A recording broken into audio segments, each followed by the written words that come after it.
Welcome to another episode of Timeless Building and Business Strategies. This is Tony Johnson. Today we have Joe Meringolo with us. Joe, thanks so much for joining us today, sir. Thank you very much for having me. I appreciate this. This is great. Yes, sir.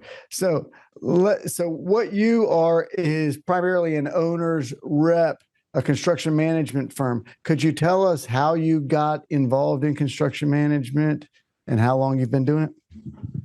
Yeah, I mean, my career kind of started when I was maybe 13 or so. I mean, I grew up as a carpenter, a foreman, a superintendent, a project manager, and sort of getting to the crux of your question. One of the things I realized as a PM and as a super is that the project takes X number of months or years in its full life cycle, and I really saw that I was coming in the last 30 or 40%, which is where the construction really kind of starts. So much happens in the beginning, and I found myself really going backwards a lot with our clients and having to sort of connect a lot of what was done before, the design, the sequencing, certainly value engineering ends up being a big part of it. I found that I really enjoyed that as much as anything else, and that was sort of the impetus for starting this firm, that we would get in with our clients in the very beginning.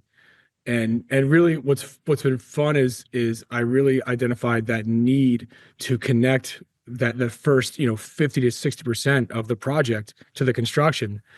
But what I really found is that we were also able to build teams to understand the mission of the project. We talk a lot about mission building within the project goals. And we find that the influence there really sort of helps define the kind of architects, engineers, vendors, designers, and even GCs that we can bring to the project. So it was all of that really kind of got us to start this firm and go to that other side of the project and influence it from the beginning. And we find that it really does sort of connect the entire project timeline much more, safely, securely, and when you're really keeping risk management in mind. Yeah, so, for anyone who doesn't quite hasn't worked with a construction management firm, could you kind of go through what's the whole emphasis or whatever you would call that? Sorry. Yeah. Of what's the antithesis of everything together? What is driving and what's the purpose of what you're doing?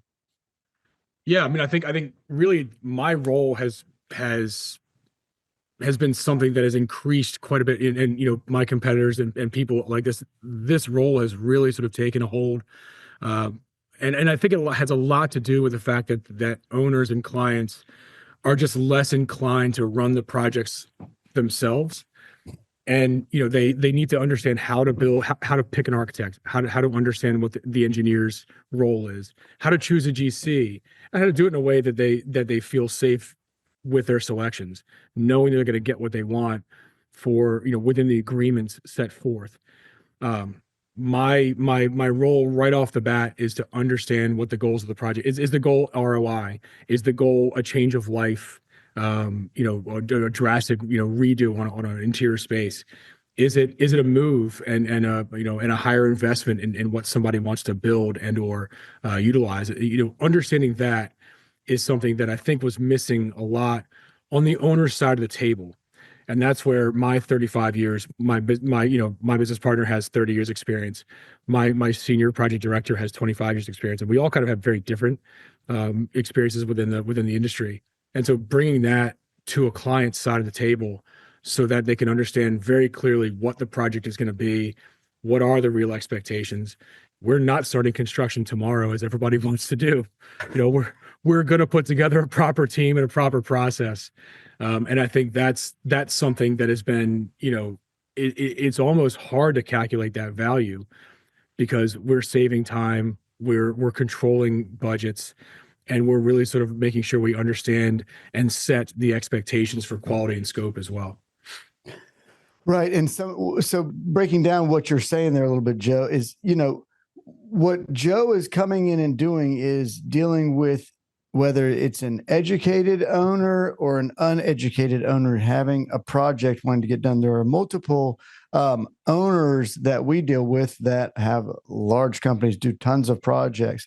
And you would say, oh, why would someone like that need a construction management firm? And to speak to what Joe's saying is because, you know, though they're experienced and understand the construction side of things, Joe and his team would be able to go in. They're going to really be able to dig in on when contractors are looking at a project to really level the bid, level the playing field, make sure everything is right, make sure the scope is written up to cover the project. So an owner, though he might be knowledgeable, they might not know how to write up a scope of work to make sure that these contractors are bidding everything to eliminate the necessary change orders that would come along if an owner just wrote up a scope of work and left it open, or would get completely different bids when he's getting from a contractor. Then holding the contractor accountable to meeting timeline given and knowing when, as opposed to an owner that might not have the time to keep up and maintain with that schedule and the schedule updates. Joe's going to be right on top. So he's going to be able to notify that owner, hey, there is no way this contractor is finishing on time, or this contractor, the scope of work is written up this way. He's giving you this. This is not what was drawn on the drawings that you might miss, because we're going to catch it, right? So you're going to make sure they're going to get what they're paying for. The project's going to stay on schedule. If not, you're going to be right on top of it. So those are some of the big key advantages on the owner side. And, on the contractor side, there's advantages for us as well, because the owner, when you have a big league owner, he's busy. He doesn't have time to take my calls. I got questions. I got things I need answers. You need that intermediary to answer questions to keep the projects on track. So it's beneficial on both sides, right? So, I love the idea of it, and it is becoming more prevalent in jobs these days. So could you give me an idea of what type of projects do you guys align with the most? Yeah, most of our projects are large scale luxury residential projects. We have a project that's essentially a 5-building residential estate in one in upstate New York. We've got an apartment that's almost 12,000 square feet with some extremely high complexity. We've got we also have on the commercial side, we're doing some restaurants right now.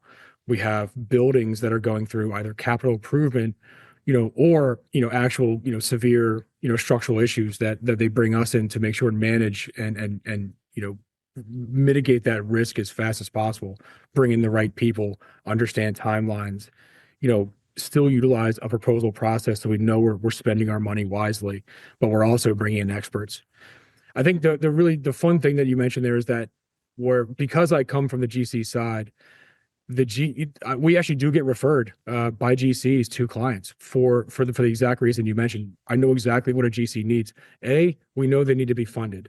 So understanding how to go through the requisition process, understanding the requisition itself, working together and collaborating, so that I can go back to the client and say, here's where we are, here's everything we've discussed, and here's the money that's owed, and we can go ahead and approve this right now. So understand funding is really that gas that we pour into the project for the contractor to keep going.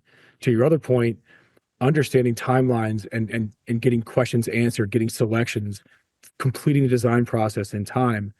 It's so critical to maintaining our schedule. Not letting what I find is good contractors don't want to delay the job. They don't want change orders. They want to get in, do the job, and their client to say, wow, this was way easier than I thought it was going to be. And this is the goal of every project, is to try to mitigate all of these issues and to make sure that not only are we feeding the contractors what they need, but we're also setting an expectation with the client as to what to expect from the contractors. And it's been really sort of a pleasant surprise to see a contractor refer us to a project and say, we know that we're going to get what we need if you're on the project, and you understand the process, you understand not just what we need from you, but what we can make sure we can agree to, and really sort of set an expectation and then meet or beat it. And that's always the goal for all of us. My success is tied to the success of everybody else as well. And I think that's a pretty good relationship to have in a project team. Absolutely. And the good thing is with any business, right? So when you do a great job, that owner is going to keep you on. And typically, that's the only way you survive in this business is you need to find some type of repeat business. So obviously, that's great. So you said you have a partner in this, and so how did you two get aligned?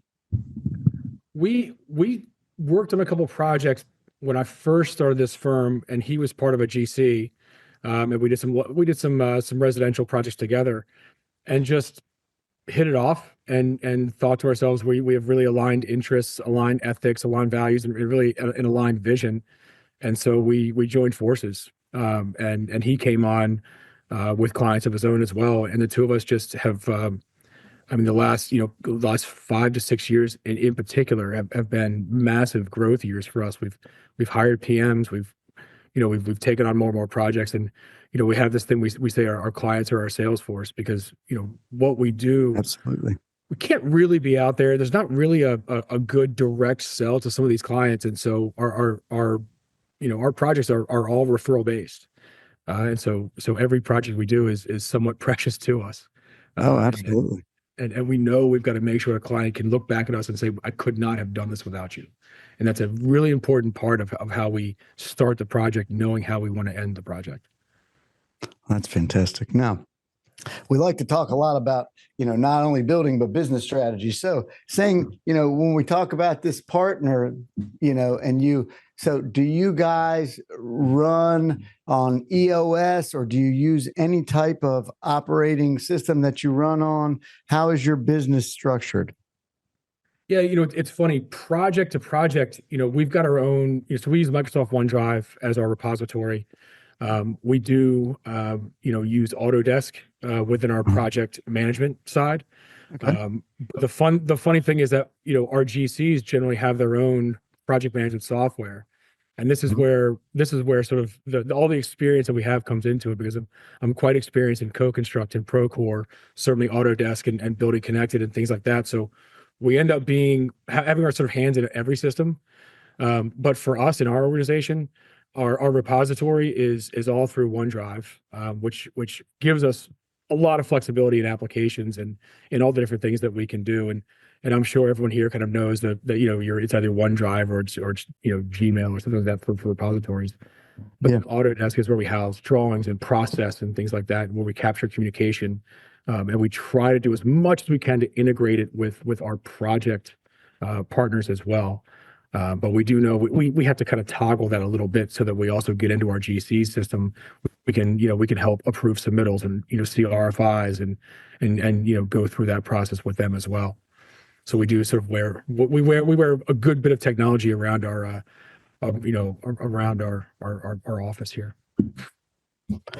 Speaking of the technology, have you guys incorporated, or are you working to incorporate any AI to automate any processes, or have you guys delved much into AI? I know it's really building a lot of steam these days.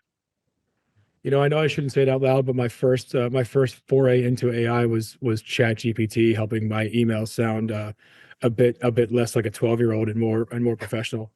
Growing up as a carpenter and a superintendent, my typing skills were fine, and certainly coming out of college, that was fine as well. But we're using where we're using AI the most at the moment is interestingly is through the VDC programs we put together. We are working we're working VDC on 2 different projects right now for 2 very different end goals. And that AI is actually filling in a lot of blanks for the engineer as we sort of go through clash detection. And we actually we're doing a full build out on a hotel. And we're doing it all within an environment right now. I'm literally placing, threaded rod anchors and hangers and things like that in these ceilings and stairwells and around the trusses, so that we can, our goal is to be at about 92% of zero clashes by the time we start construction. And Wow. it's been an incredible process, and I've had to learn a lot about the AI process that is used there. I've got a really great engineer that sort of is running it, but we've been able to jump in and go through the constructability, the feasibility side of it. the other side of it, and this is really where I think AI has helped us a bit. We've got a luxury residential project here that, for example, we've got 3 mill workers in different countries. We have a stone contractor that they are themselves in 2 different countries. And so us being able to provide a 3D environment that's accurate to within, less than an eighth of an inch, so that everyone actually can go into this environment and measure. We update our scans every month, and everyone is able to really pull from the exact same dimensions throughout the entire project. And in doing so, this thing is sort of learning itself where things are going to go and how it can help just distribute the information to all the different people that are pulling from this. It's a complex process to me, because I still go back to 30 years ago Sure. using a water level. I mean, these are Mhm. I don't know who in your audience is going to recognize water level, but I certainly used it for when I was younger. And so now to be able to walk into a virtual 3D environment and have this thing learn around you and be able to distribute information, decipher what everyone is trying to do at the same time, and put it all together. We can send it in BIM, in Revit, in AutoCAD, as well as a 2D, just a 2D drawing as well. And it's been a process that has saved a massive amount of time and money because we're not flying all over the place. I can Right. send this to my 1 mill worker in Germany. I've got another mill worker in London. The finisher is in Italy. The stone contractor is in Austria. So, I can send this to everybody and they can be putting this together at least to a relative, well within our shop drawing, tolerances, Right. as we put it all together, and nobody has to fly anywhere. And it saves a massive amount of time and money. Yeah, I mean, there are so many benefits. I think people are just now starting to realize a couple little tangible benefits, and it's moving so quickly. It's hard. You learn one aspect of it, and then there's 5 new ones coming your way. So I'm interested to see where everything is going to be in the next 5 to 6 years. I do, a lot of industries are going to get wiped out. I think this being more service based and manual is beneficial to our industry, because it will take longer and when you have to have robotics, which obviously that is not near as simple as some of the things you can do right across the internet and then technology. But I do have a lot of architects and engineers are a little bit worried. They're nervous for Yeah, sure. I would Yeah. say that. Yeah, when you could just have these renderings come up in 5 seconds, but you still need the human element. That's Without what's question. successful. I think the intelligence level, the value of intelligence, of human intelligence is going down at a rapid pace, unfortunately. So, I still like the on-site meetings where everyone shows up and we look at our problems and we solve them. And and perhaps that's a bit old school. We are looking at ways in which we've just got to, and again, we are utilizing AI, we're utilizing the things that are coming in, but where I really sort of value experience, and I value education, and I value intelligence. I really still utilize the on-site meetings where we can look and touch and feel the problem and solve it, because that's ultimately that's our job, is to make sure we can keep moving through this thing. And I value our architects and engineers highly, in these scenarios, and I'm curious where it goes, and I know they're worried, but I still have a high value and a high respect for that that human intelligence that we utilize on a daily basis. yeah. Absolutely. So when you guys look forward for your business, where are you guys trying to take your management company in the coming years? And I'm sorry, it's JSM Project Management, correct? Yes. Yep. So JSM Project Management. I don't know if that mentioned that in the beginning. Want to make sure I get that out there, and we'll have it in the show notes. Yeah, perfect. I mean, so we're primarily based in New York City. We've got some clients that have taken us out west. We've got a project in Los Angeles. We have a project coming in Barbados. I might selfishly take that one on myself, obviously. I'll let you know if I need some help, Tony. We'll Thank meet you. up down there. Yeah, I will be waiting for that phone call. So I think walk us through how is your set to manage that? You have to obviously have systems in place to handle something that far away. So how is that going to be different from one at home, and how will you handle it? so. Fortunately, I've worked in quite a few cities. I've worked in Los Angeles. I've worked in DC, and Miami, and New York. I luckily don't have to really cold interview anyone yet. I've got enough of a network to be able to bring people on board as soon as I'm ready to go. And so I've really been able to find, within my network, people that have, again, those shared visions, the shared process. One thing I did in the very beginning was I wrote process, and I said, look, I would love to tell you, and I would love to try to lie to you and tell you I invented all this project management process. We all know I did it. I was PMP certified when I worked for a government contractor there in DC. So funny enough, the government cares about the certification, but not necessarily the actual process. Our industry Right. doesn't care about the certification, but the process is invaluable. Exactly. And this is really the funniest thing about it. But we've got our systems in place. We've got our templates in place. We're able to really sort of kick up and going pretty quickly, especially in these areas that we've already worked. We already know the local DOB. We already know the codes and requirements. We have our network of architects and engineers and even GCs. And I think that's really a value that we bring to our clients, is that we can eliminate the initial scare of, who do I call? How do I know what contractor to call? What friends am I going to ask? Is that contractor right for the kind of work that we do? Well, that's something we can eliminate that concern and say, here's a list of who we would recommend here for the bidding process. Let's start with this, let's pare it down to this, and then let's make our selection. Again, a very sort of buttoned up and streamlined process. Our vendors and then those in our networks, our architects, our engineers, and our GCs, they really do appreciate that, because when we bring them in, they know they're going to get a proper RFP with proper drawings, and they're going to have an ability to really meet an expectation. And that's the give and take, above and below what we do, is to be able to bring people in pre-vetted. They know what they're going to get when they come into one of our projects, and they know they're going to have an opportunity to succeed. I mean, they're in business to execute a project, earn their reasonable profit, and move on to the next project. And that's really it is a goal of the project, to make sure that everybody is successful, because if the GC is successful, I mean, likely the owner's gonna be very, very happy. Right. Absolutely. Yeah. Well, fantastic, Joe. Thank you so much, man. I really appreciate you coming on today and walking through this with us. Now, if somebody wants to get in touch with you and potentially work with you, what's the best way to reach out to you? You can email me at joe@projectmgmt.com. You can go to our website. There's a contact page there. I'm pretty sure there's Instagram. I'm not going to lie to you.